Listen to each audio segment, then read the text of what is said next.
पति तो प्रताड़ित कर रहे थे, ससुराल वाले की ओर से भी मुझे प्रताड़ित किया जा रहा था। जब मैं आगे बढ़ने के लिए सोची तो खाना पीना तक बंद कर दिया गया था। पति देता था छोड़ने की धमकी, ससुराल वाले भी ढाते थे सितम, बन गई दरोगा।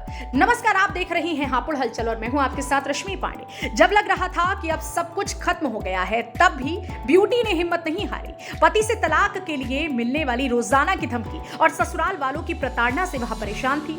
2 बच्चों की मां ब्यूटी के दुखों का अंत नहीं था, जिसने 7 जन्मों तक साथ निभाने का वचन लिया था। वह हर रोज छोड़ने की धमकी देता था। धमकी से आगे एक दिन उसने ब्यूटी के हाथ में तलाक का कागज थमा दिया। कब 2013 में पति ने बांद्रा कोर्ट में तलाक की अर्जी दी थी। ब्यूटी ने यह केस मायके वालों की मदद से लड़कर 2015 में तलाक केस का फैसला उसके पक्ष में आया। तब उसे लगा कि अब सब कुछ सही हो जाएगा, लेकिन पति के तलाक के मंसूबों पर पानी फिरने के बाद ब्यूटी की परेशानी और बढ़ गई। ससुराल वाले उसे और भी प्रताड़ित करने लगे।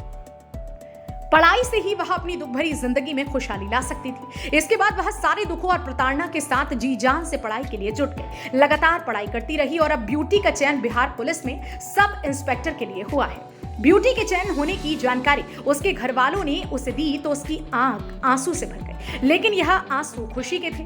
पूर्णिया के बाड़ीहाट की ब्यूटी कुमारी की शादी 2008 में हुई थी। तब वह ग्रेजुएशन पार्ट 2 की पढ़ाई कर रही थी। शादी के बाद दूसरी लड़कियों की तरह ही वह कई सपने लेकर ससुराल पहुंची, लेकिन शादी के 1 साल बाद 2009 में बेटे और साल 2010 में बेटी के जन्म के ससुराल वालों की प्रताड़ना शुरू हो गई। लेकिन मेरे मायके के लोगों ने मुझे सपोर्ट किया और मैं आगे बढ़ी, और जिसमें समाज ससुराल के, भले मुझे ससुराल पक्ष के लोग मुझे प्रताड़ित करते थे, लेकिन ससुराल के समाज के लोग ने मेरा बहुत ज़्यादा सपोर्ट किया और प्रताड़ना के बाद भी मैं आगे बढ़ी और मुझे सफलता मिली।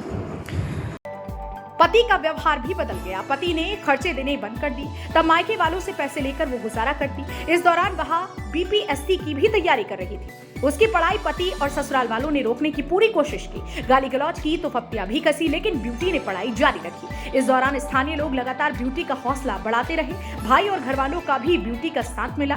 ससुराल वालों के जुल्म और पति के फर्जी केस के बीच ब्यूटी परिवार परामर्श से लेकर पुलिस का दरवाजा भी खटखटाती रही और अब वह खुद बिहार पुलिस में दरोगा बन गई है। ब्यूटी कहती है कि कठिन मेहनत और लगातार प्रयास करते रहने की वजह से वो सफल हुई। अब मेरी जिंदगी का लक्ष्य यह है कि अपने जैसी दूसरी महिलाओं के लिए हमेशा खड़ी रहूं और उन्हें इंसाफ दिला सकूं। बहरहाल इस खबर को लेकर आपका क्या कुछ कहना है, कमेंट में जरूर बताएं और देखते रहें हापुड़ हलचल।